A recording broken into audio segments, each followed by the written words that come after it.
Satu tarakan kanal informasi dan inspirasi. Selanjutnya akan kami ajak Anda untuk mengikuti jalannya dialog Sapa Kaltara pada pagi hari ini di Rabu 18 Juni 2025 yang akan dipandu oleh rekan kami Christophan.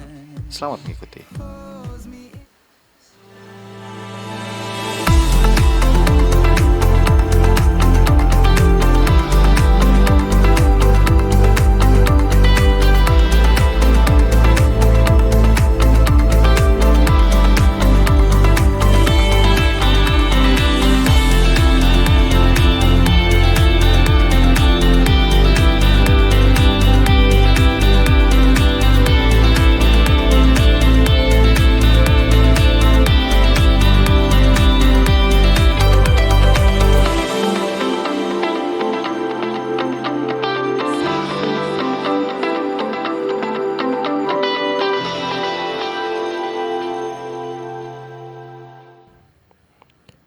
Assalamualaikum warahmatullahi wabarakatuh. Selamat pagi saudara pendengar dan pemirsa RRI program Satu Tarakan dimanapun Anda berada.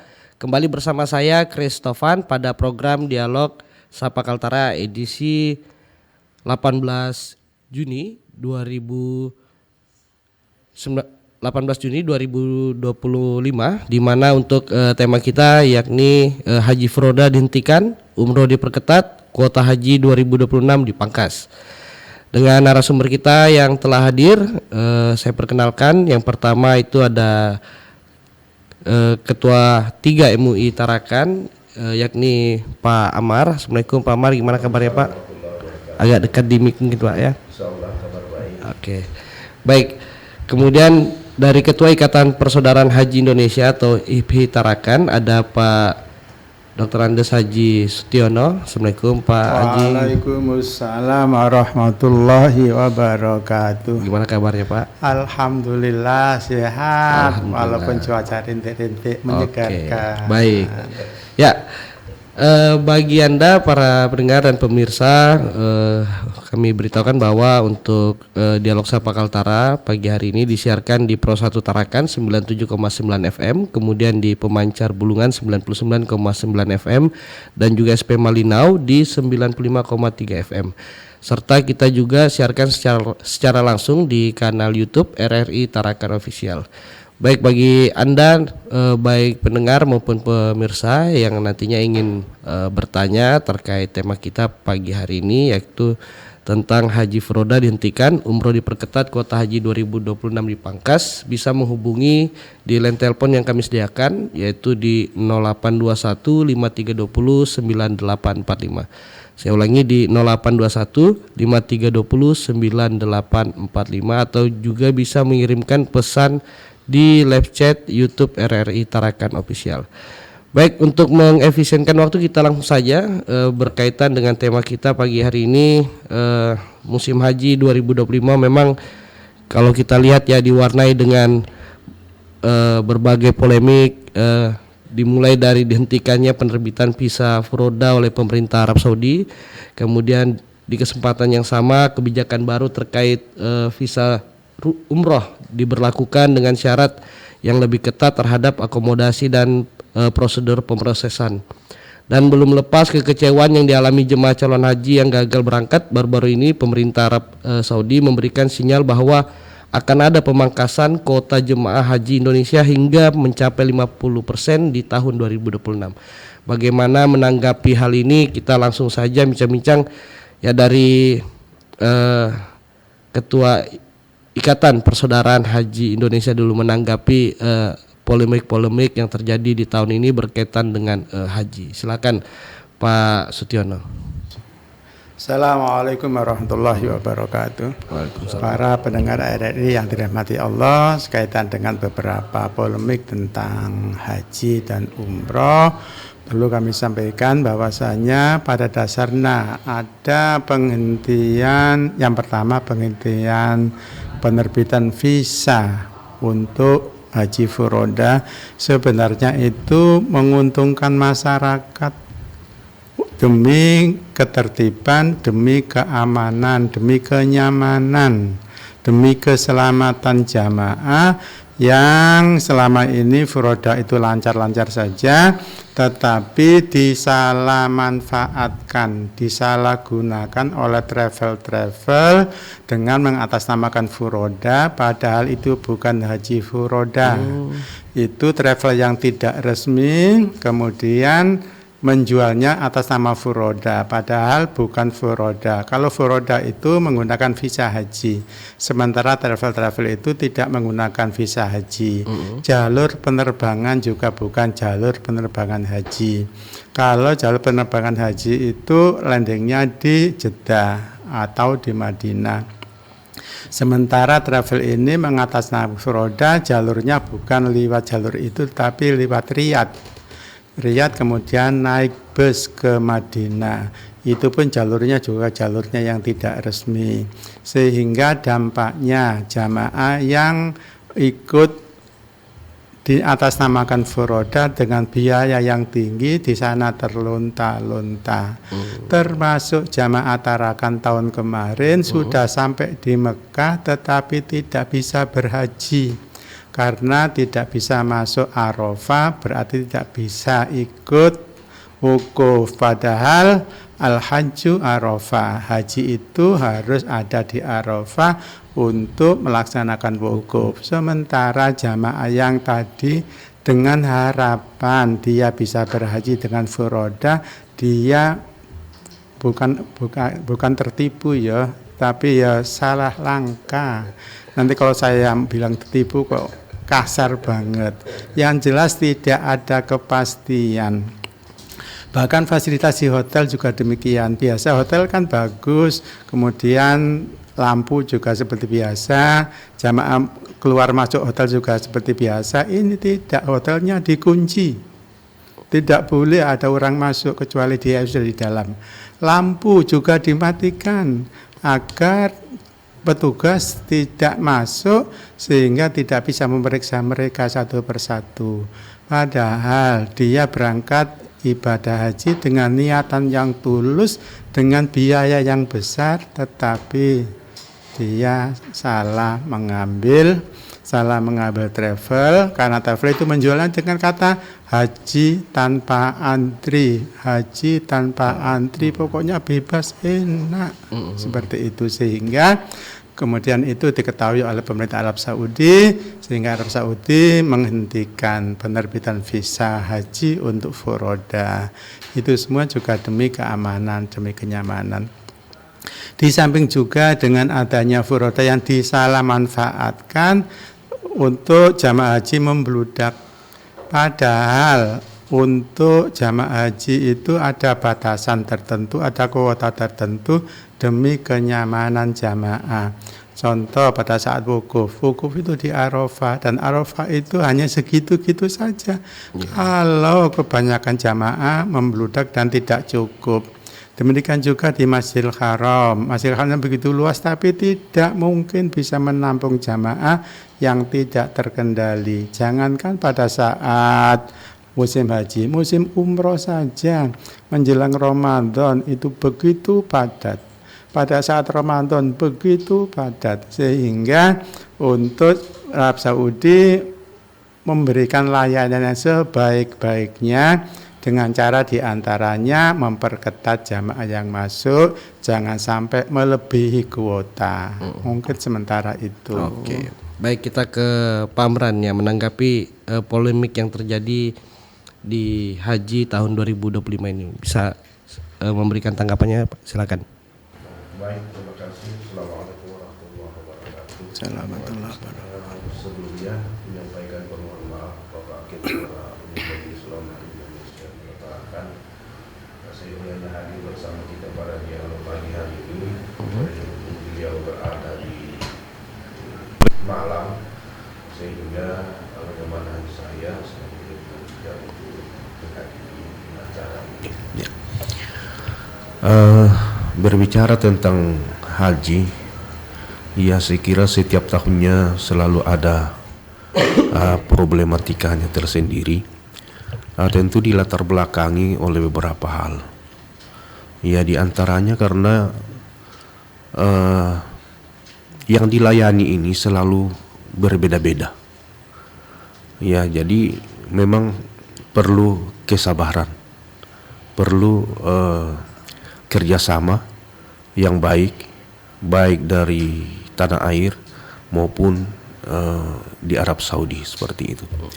Saya kira kalau masalah polemik-polemik itu mulai dari penerbangan, makanan, akomodasi, dan rentetan pelaksanaan ibadah di tanah suci itu, pemerintah itu setiap tahun itu berupaya semaksimal mungkin untuk memberikan pelayanan yang terbaik. Tetapi lagi-lagi itu tadi bahwa setiap tahun itu masalahnya itu selalu ada. Salah satu di antara penyebabnya itu karena yang dilayani juga ini adalah orang yang berbeda. Orang yang berbeda ditambah lagi dengan latar belakang masing-masing jamaah. Mulai dari tingkat pengetahuannya, ada yang hanya tamat SD, bahkan ada yang tidak sekolah sama sekali, ada yang muda, ada yang tua, ada yang pejabat, ada yang masyarakat biasa. Tentu selera dan keinginannya itu berbeda-beda. Iya. Kita contohkan saja di makanan. Kalau misalnya ada yang mengeluhkan bahwa makanan ini misalnya asin, ya, asin menurut yang merasakan tahun kemarin. Nah, yang mau dilayani nanti ini belum tentu sama seleranya dengan tahun yang sekarang misalnya, seperti itu. Ya, boleh jadi asin menurut yang kemarin, tapi orang yang baru ini ya justru sudah pas, sudah enak begitu, seperti itu. Tapi ya saya melihat itu pemerintah Indonesia itu selalu mengupayakan bagaimana caranya supaya umat yang akan melaksanakan ibadah haji itu mendapatkan layanan yang terbaik. Mulai dari bimbingan manasik haji di tanah air, pemberangkatan berada di embarkasi, sampai ke Madinah, Mekah, dan seterusnya wukuf di Ar-Musna. Itu sebenarnya itu sudah dirancang sedemikian rupa, tetapi lagi-lagi itu pasti adalah kendala terjadi di mana-mana. Makanya itu ya kita harus paham bahwa melaksanakan ibadah haji itu adalah ujian kesabaran, ujian keikhlasan untuk menghadapi berbagai macam tantangan dan rintangan yang ada di rentetan pelaksanaan ibadah haji sendiri, seperti itu. Makanya itu ya, barang siapa yang sabar, tidak berkata-kata kotor, tidak berbantah-bantahan, tidak emosional, itulah yang akan menjadi haji yang mabrur, begitu Pak. Ya, kurang lebih seperti itu ya. Saya menambahkan tentang pertanyaan tadi, ada yang belum terjawab. Umroh, kenapa sekarang untuk umroh? Kenapa untuk umroh sekarang diperketat? Perlu diketahui bahwasannya aturan di Arab Saudi itu berubah-ubah. Tahun ini berubah, tahun depan berubah. Dan tahun kemarin umroh itu ada istilah umroh mandiri atau backpacker. Yang penting dia punya visa umroh berangkat. Kemudian dampaknya di sana ada yang nggak dapat hotel. Kemudian asuransi tidak ada. Sehingga dampaknya banyak jamaah yang terlantar. Memang murah, hanya bayar untuk penerbangannya saja, hanya bayar untuk biaya visa, itu lebih murah daripada ikut travel, tetapi di sana tidak ada kepastian dapat hotel yang bagus, asuransinya juga tidak ada, kemudian ada masalah-masalah nggak terpecahkan, dampaknya jamaah kocar kacir, khususnya jamaah yang dari luar Indonesia, katakan dari Pakistan dan sebagainya, itu masuk Mekah yang penting masuk, hotelnya nggak diurus, sehingga tidurnya di jalanan, di tepi-tepi masjid, dan makannya juga begitu, makannya ngantri untuk dibantu orang. Memang ada beberapa orang kaya di sana kemudian membeli makanan di satu warung, kemudian menggunakan voucher. Voucher itu dibagi kepada mereka-mereka. Kemudian mereka yang backpacker itu minta voucher itu untuk ngantri makanan. Dan itu alhamdulillah bukan untuk orang Indonesia, bukan orang-orang sekitar sana. Sehingga kalau di pagi hari kita lihat banyak orang antri panjang, siang, sore gitu, sehingga mereka yang penting bisa berangkat saja. Dampaknya banyak orang sakit, bahkan banyak orang meninggal di jalanan karena memang dia tidak punya hotel, tidak ada hotel. Dan itu jangan sampai terjadi untuk masyarakat dan jamaah dari Indonesia. Untuk tahun kemarin haji mandiri atau backpacker sudah dibuka. Kemudian karena pelaksanaan tidak bagus, sekarang ditutup lagi. Itu demi keamanan para jamaah, khususnya dari Indonesia. Kita perlu bersyukur bahwasanya untuk pelaksanaan umroh diperketat. Bukan berarti dilarang. Diperketat itu artinya bahwasanya untuk berangkat umroh harus siap segalanya. Dan itu melalui travel. Kalau melalui travel semua terakomodasi dengan bagus. Misalnya hotelnya ada, makanannya pasti, kemudian asuransi ada, pembimbingnya juga ada. Di sana jamaah tinggal datang saja, duduk manis, diarahkan. Hari ini acaranya ini, hari ini acaranya ini, hari ini acaranya, sehingga terjadwal semuanya. Pada saat keberangkatan terjadwal, kepulangan juga terjadwal, dan tidak ada yang tertinggal satupun. Harus semuanya pulang, sehingga tidak ada misalnya orang berangkat umroh kemudian ingin tinggal di sana, itu tidak ada. Minta schedule tiketnya biasa gitu. Betul, ya dampaknya ditangkap, kemudian masuk penjara, kemudian dideportasi ke Indonesia.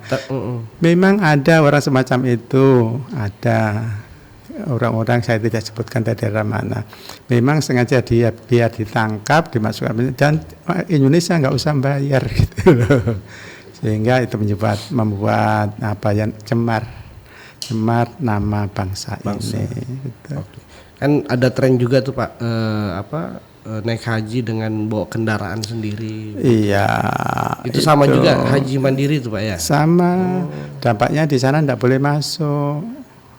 Kecuali kalau ditangani oleh kedutaan. Ini kasihan, diuruskan paspornya, diuruskan visanya, begitu. Pernah juga saya baca di media massa orang naik sepeda. Ya, ada yang naik sepeda, ada yang jalan kaki bahkan. Iya, kemudian tidak boleh masuk karena memang tidak ada visa. Itu yang dilarang oleh pemerintah. Berarti untuk di tahun ini memang sudah nggak boleh Pak ya? Tidak boleh. Ya, kita sapa dulu para pendengar dan pemirsa dimanapun Anda berada. Bagi Anda yang ingin bergabung pada dialog Sapa Kaltara pagi hari ini dengan tema kita Haji Furoda dihentikan, umroh diperketat, kuota haji 2026 dipangkas, bisa menghubungi di line telepon yang kami sediakan, yaitu di 0821 5320 9845. Saya ulangi di 0821 5320 9845, atau bisa juga menulis di kolom chat di kanal YouTube kami, yaitu di RRI Tarakan Official. Baik, bagi Anda pendengar dan pemirsa yang ingin bergabung bisa menggunakan layanan telepon dan juga live chat yang ada di kanal YouTube RRI Tarakan Official. Baik, kita lanjut lagi ke Pak Amar, tadi terkait haji mandiri, dan ternyata saya juga mendapatkan informasi bahwa di Arab Saudi juga menetapkan pembatasan jumlah syarikah atau perusahaan layanan haji, hanya maksimal 2, serta menegaskan pelaksanaan dam atau denda haji hanya diperbolehkan melalui perusahaan resmi atau ad-dahi. Nah itu seperti apa penerapannya tuh Pak, kalau kita telah lebih mendalam? Silakan Pak Amar. Ya, yang pertama itu kalau masalah dam itu memang tahun ini oleh pemerintah Arab Saudi tentu bekerja sama dengan pemerintah Indonesia, bahwa untuk jamaah haji yang akan membayar dam itu supaya dipusatkan satu perusahaan, yaitu ATT Adahi. Karena memang pengalaman tahun-tahun sebelumnya itu ya masalah pembelian juga agak rumit sana itu Pak Haji ya biasanya. Karena ada juga istilahnya ya kalau istilah Indonesia itu semacam calo-calo. Oh, ada Jadi calo-calo calo-calo yang biasanya itu mengambil uang, mengantar ke pembelian, tapi harga itu sudah dimainkan di situ istilahnya, sehingga dikhawatirkan jangan-jangan jamaah sudah membayar tapi belum dapat dombanya, ya seperti itu. Nah, oleh pemerintah itu yang memfasilitasi supaya terpusat kepada Adahi tadi itu sebagai perusahaan yang resmi untuk melayani khusus pembelian dan pelaksanaan dam itu sendiri atau kurban itu sendiri. Iya. Iya. Baik. Oke. Ya, kita ke Pak Setiono ya, terkait pertanyaan yang sama juga Pak, melihat dengan aturan ada menetapkan pembatasan jumlah syarika dan ini terkait pelaksanaan dam atau denda haji tadi, silakan. Jadi untuk pembatasan syarika itu mungkin ada unsur bisnis dan barangkali itu juga ada baiknya sehingga bisa terkontrol untuk syarika sehingga jamaah tidak dirugikan. Kemudian untuk dam itu denda atau dam itu ada macam-macam ya, dam karena kesalahan atau dam karena ketentuan. Jadi kalau untuk haji tamattu haji yang santai, haji yang enak seperti jamaah Indonesia biasanya menggunakan haji tamattu. Jadi untuk umroh dulu, setelah itu istirahat sesaat beberapa hari di Makkah, baru menjalankan ibadah haji. Yang seperti itu ada dam nusuk namanya. Dan untuk dam itu untuk tahun-tahun yang lalu banyak mereka yang dimanfaatkan oleh katakan calo. Jadi orang Indonesia sendiri ada dari beberapa daerah untuk menangani itu. Jadi kalau ada jamaah haji didekati kepala regunya, kepala rombongannya atau kepala kloternya, bahkan sejak di Indonesia sudah didekati, nanti diiming-iming dapat hadiah sekian. Kemudian harga kambing juga murah, lebih murah daripada yang seperti ditangani oleh perusahaan itu, karena kambing itu dijual lagi. Jadi seharusnya dibagikan ke masyarakat yang miskin, kemudian itu dijual oleh perusahaan, oleh orang itu ke rumah makan yang ada di Makkah, sehingga harga kambing itu bisa menjadi murah. Setelah dipotong dijual dengan separuh harga, atau hanya pura-pura ayo kita ajak ke tempat pemotongan, padahal yang dipotong itu bukan kambing untuk dia itu. Ada juga sampai Ada begitu ya. yang motong satu di sini, yang nyebut sana, menyebutkan nama orang itu. Kemudian Bapak Ibu, karena ini situasinya kredit, mari kita ke bis. Itu terkadang sehingga kalau dikatakan penipuan kok terlalu kasar gitu ya, sehingga tidak ada kepastian. Kemudian pemerintah Indonesia tahun kemarin juga mengadakan itu, mencoba untuk mengadakan atau menangani dam itu dengan harga yang standar 600 real.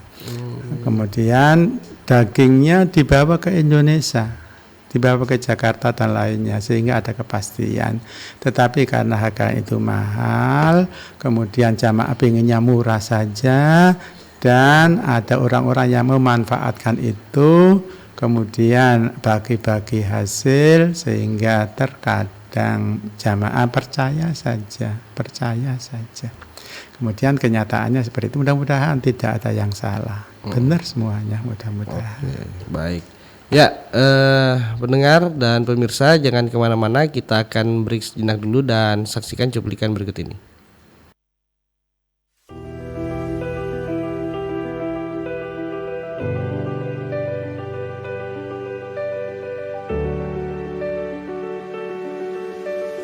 Kami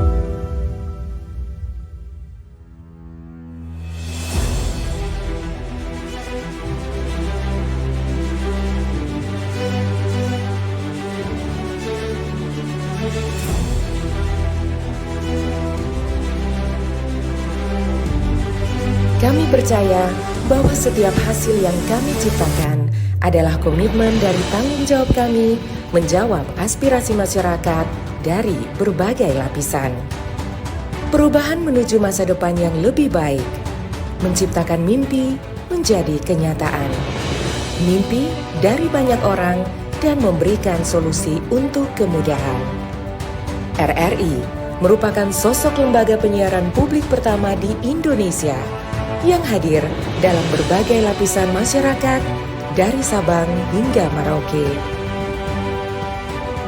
78 tahun perjalanan kami menembus khatulistiwa dan perkembangan teknologi. Konsisten dalam melayani masyarakat dengan kekayaan informasi dari berbagai aspek kehidupan dari dalam dan luar negeri. Tidak pernah lelah menampung aspirasi masyarakat dari segala pelosok daerah. RRI memberikan kemudahan dalam bertukar pikir kreativitas serta membuka peluang keterbukaan pendapat lintas generasi. Kami meyakini visi misi solid, mencerminkan jiwa raga yang siap siaga dalam menjembatani keterbukaan publik, dan tidak lengah dalam mengawal peristiwa aktual.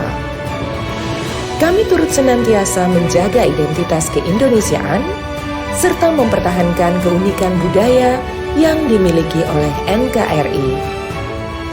Dengan kekuatan daya siar, kami pancarkan segala bentuk informasi dan keindahan Indonesia ke segala penjuru dunia.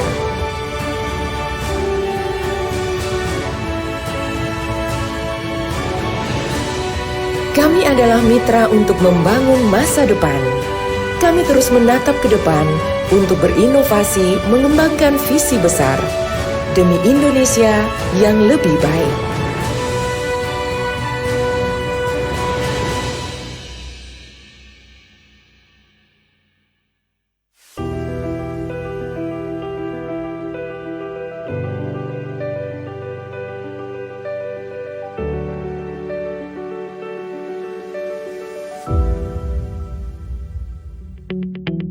RRI Digital dengan tampilan baru, berbagai konten kolaborasi dari berbagai program nasional, termasuk siaran visual langsung, siaran radio langsung, daftar putar musik, podcast, berita video, dan berbagai fitur interaksi pengguna dalam permainan.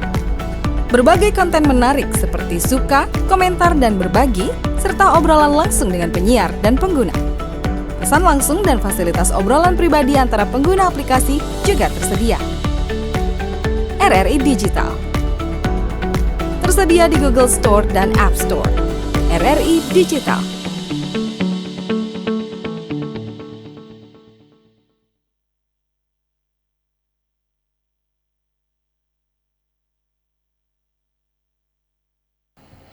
Ya, baik pendengar dan pemirsa, kita kembali lagi pada Dialog Sapa Kaltara dengan tema kita Haji Froda dihentikan, Umroh diperketat, Kuota Haji 2026 dipangkas.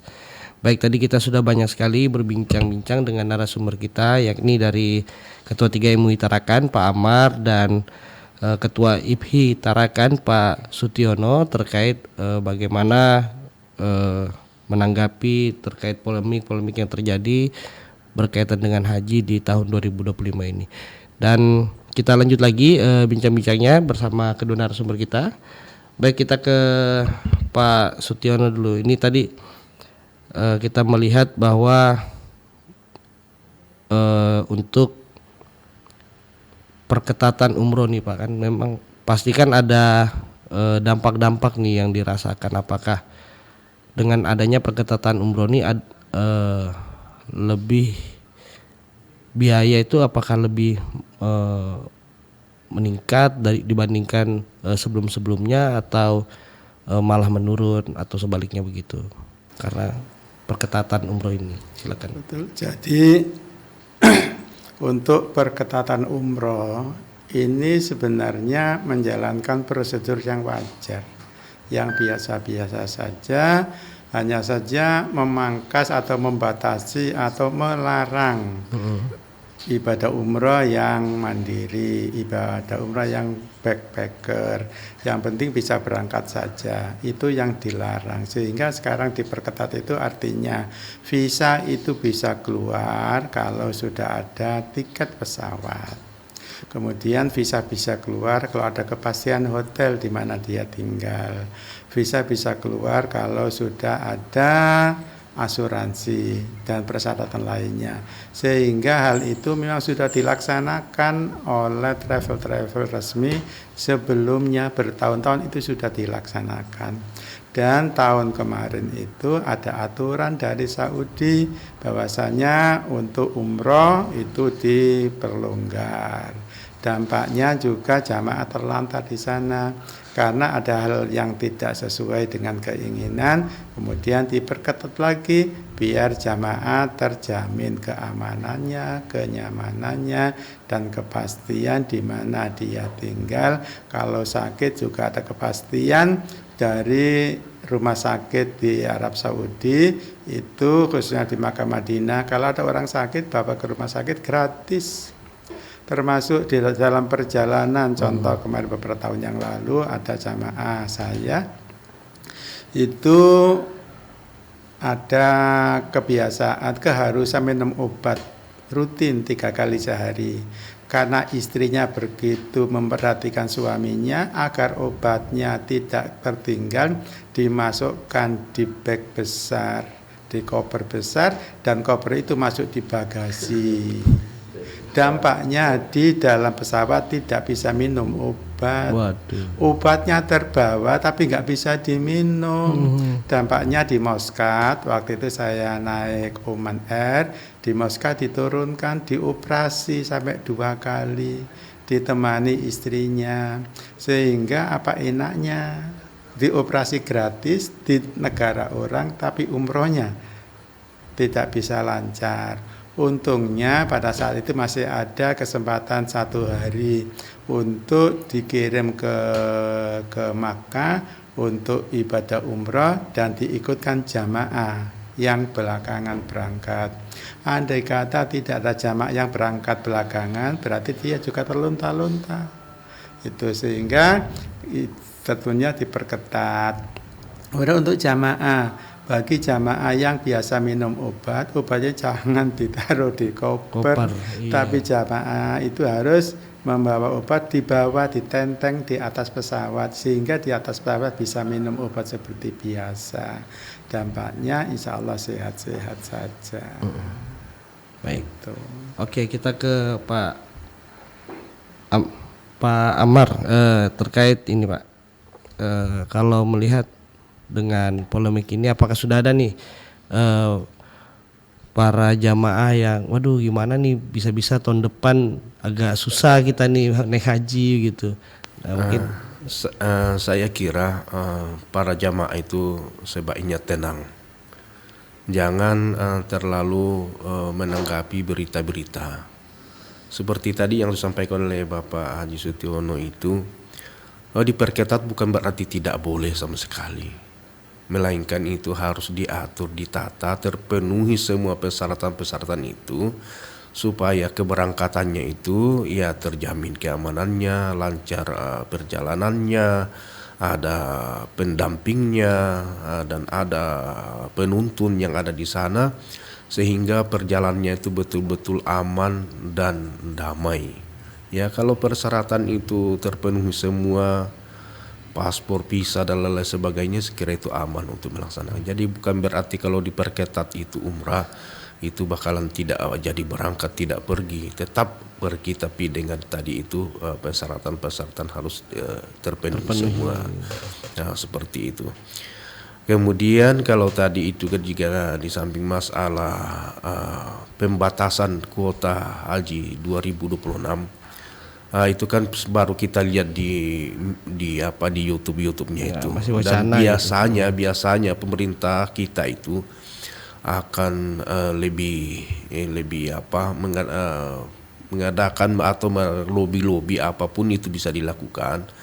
Karena kalau bisa dibayangkan kalau betul itu yang beredar di YouTube bahwa akan dipangkas 50%, berarti antrian jamaah haji Indonesia itu akan sampai 80 sampai mungkin 90 tahun Pak. Karena sekarang kan 30 sampai 40 itu normal. Sekarang kalau dipangkas lagi itu berarti tambah antrian, dan saya kira pemerintah Indonesia itu pasti akan mengadakan upaya-upaya. Jadi jamaah-jamaah yang sudah mendaftar atau yang memiliki niat untuk melaksanakan haji dan umrah sebaiknya tenang saja sambil kita menunggu seperti apa kebijakan pemerintah nantinya baik dari Arab Saudi maupun di Indonesia. Saya kira ini karena adalah panggilan Allah Subhanahu wa taala, kita harus hakul yakin. Nawaitunya kita harus lurus, Jangan sampai goyang. jangan sampai goyah hanya karena ada informasi seperti ini. Tetaplah yakin bahwa apabila Allah sudah menghendaki kita akan berangkat ke sana, maka akan dimudahkan jalannya. Tetapi kalau memang Allah belum memanggil, ya pasti adalah liku-liku yang menguji kesabaran kita seperti itu. Karena terus terang kalau memaksakan itu kehendak kita dengan mempergunakan segala peluang, kemungkinan peluang yang ada yang sifatnya itu tadi Pak Haji Sutiono menyampaikan bahwa baik itu tidak lengkap dan istilahnya ilegal memaksakan diri berangkat di sana, maka konsekuensinya kan yang dirugikan itu adalah jamaah itu sendiri. Dan hukumannya cukup berat juga ternyata. Hukumannya juga berat. Kalau tahun ini ya kita banyak melihat bahwa itu memang kalau kedapatan tidak mempunyai visa haji, tidak boleh memang masuk di Masjidil Haram, apalagi mau masuk di wukuf di Arafah melaksanakan ibadah haji seperti itu. Dan banyak kita lihat di media itu memang ditangkap dan dibuang di Jeddah. Dibuang di Jeddah. Di sini sampai ada hukuman berupa uang juga denda. ternyata. Ya, denda. memang itu ada diberlakukan juga sampai itu ratusan juta nilai uang Indonesia. Dan ada lagi itu yang diberlakukan tahun ini kalau saya tidak salah itu akan dikasih denda juga, tidak boleh memasuki Mekah selama 10 tahun. Kalau ketangkap yang kayak ditangguhkan gitu berarti ya. Ditangguhkan karena sebagai dendanya yang diberlakukan. Jadi ada dua itu.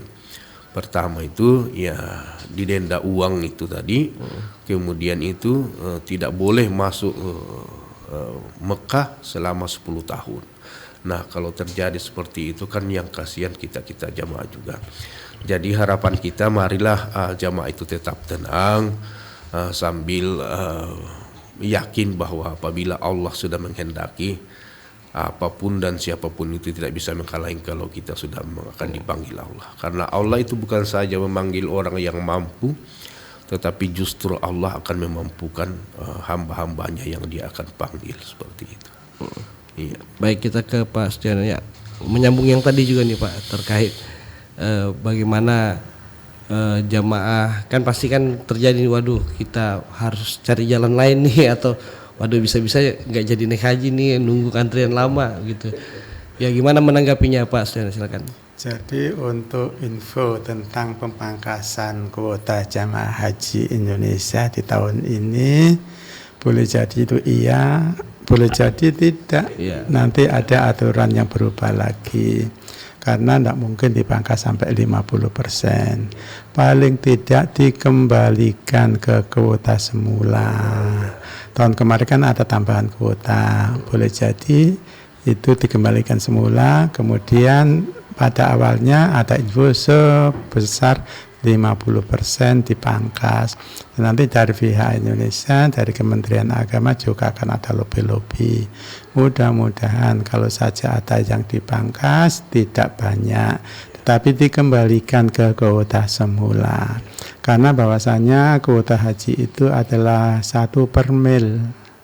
Artinya 1000 penduduk Islam hanya 1 yang boleh. Itu berlaku internasional dan tidak mungkin itu akan dirubah. Sehingga ketentuannya adalah 1 per mil. Setiap 1000 penduduk Islam hanya 1. tidak mungkin dikurangi, kalau ditambah mungkin. Tahun yang lalu ditambah, boleh jadi tahun ini dikembalikan karena demi kenyamanan pelaksanaan ibadah haji. Karena fasilitasnya khususnya di Arafah itu tidak akan ditambah.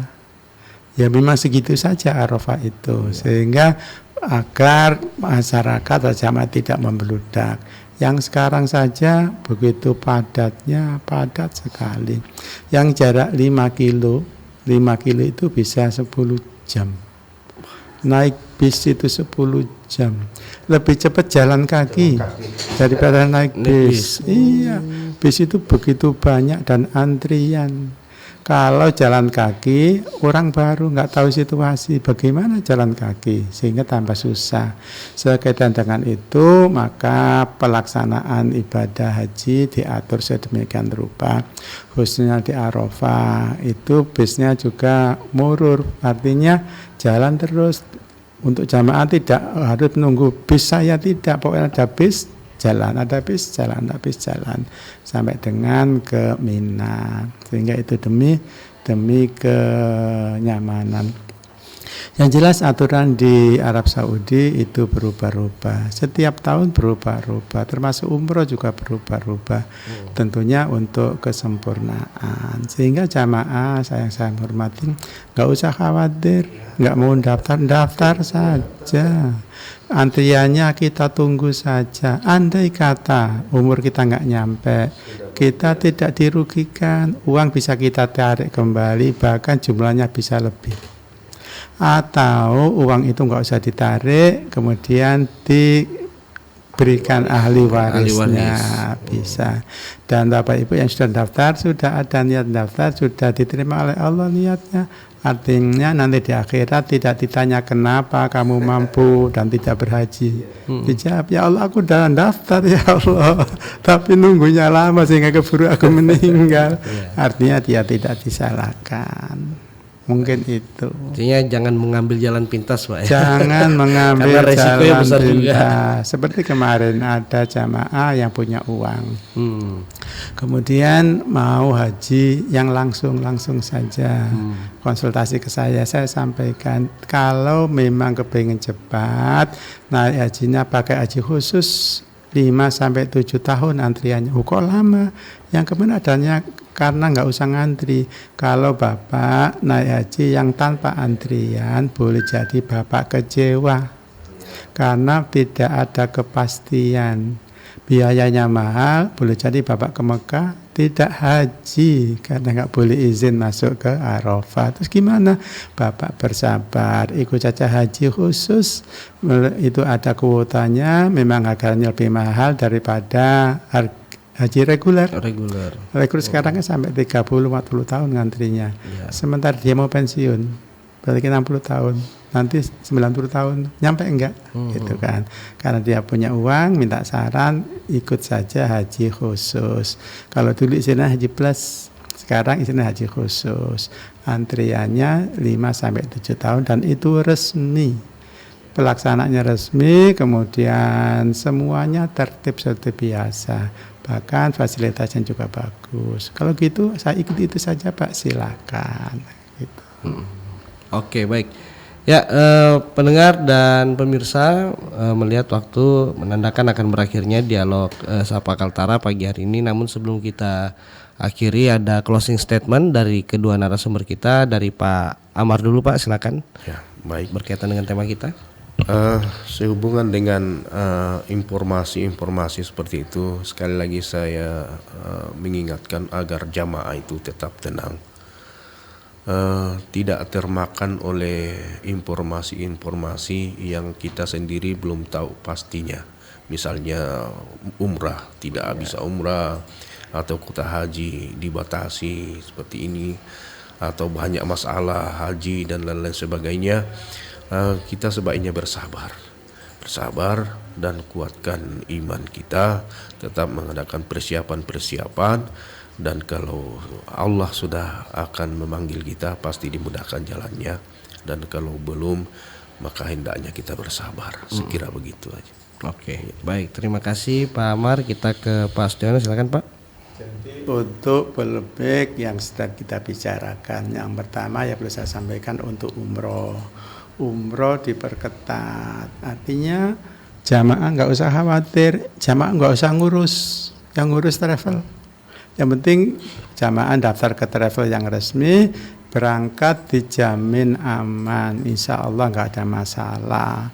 Jangan sampai kita berangkat umroh mandiri murah, jangan sampai apalagi sekarang dilarang, sehingga jamaah nggak usah khawatir.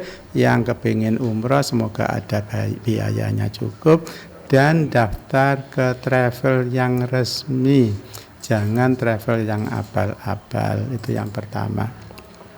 Untuk haji furoda sekarang dilarang.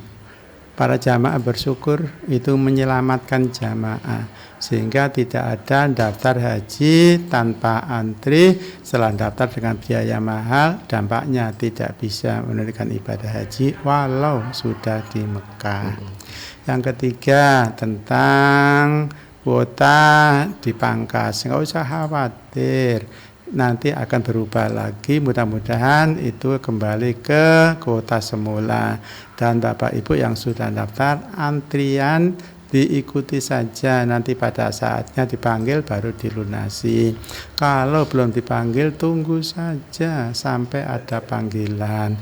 Kalau nggak nyampe, Bapak Ibu tidak dibebani kewajiban, nggak ditanya oleh Allah kenapa kaya nggak mau haji, saya sudah daftar ya Allah gitu. Karena memang situasi begitu. Yang penting Bapak Ibu sudah daftar, dan jangan sampai kemudian tidak daftar karena antriannya begitu panjang. Tidak mungkin lah. Kalian begitu boleh daftar umroh, karena umroh juga wajib. Sehingga Bapak Ibu sebelum saatnya dipanggil Allah sudah pernah menginjakkan kaki di Baitullah, sholat di depan Baitullah, ziarah di makam Rasulullah, sehingga paling tidak Bapak Ibu sudah bisa mengunjungi 2 tanah suci, paling tidak 2 tanah suci aja 3. Rasul pernah bersabda yang artinya jangan sabar payah-payah untuk mengunjungi 1 tempat kecuali 3 masjid. Yang pertama Masjidil Haram, yang kedua masjid saya ini, Masjid Nabawi di Madinah, yang ketiga Masjidil Aqsa. Sehingga kalau bisa ketiga-tiganya, kalau tidak paling tidak di 2 masjid suci, Masjidil Haram dan Masjid Nabawi. Mungkin itu yang perlu saya sampaikan. Oke. Baik, ya itu tadi pendengar dan pemirsa closing statement dari Pak Amran dan Pak Sutiono yang mengakhiri dialog Sapa Kaltara kita pagi hari ini dengan tema Haji Furoda dihentikan, umroh diperketat, kuota haji 2026 dipangkas. Saya Kristofan beserta kerabat kerja yang bertugas mohon undur diri. Assalamualaikum warahmatullahi wabarakatuh. Selamat siang.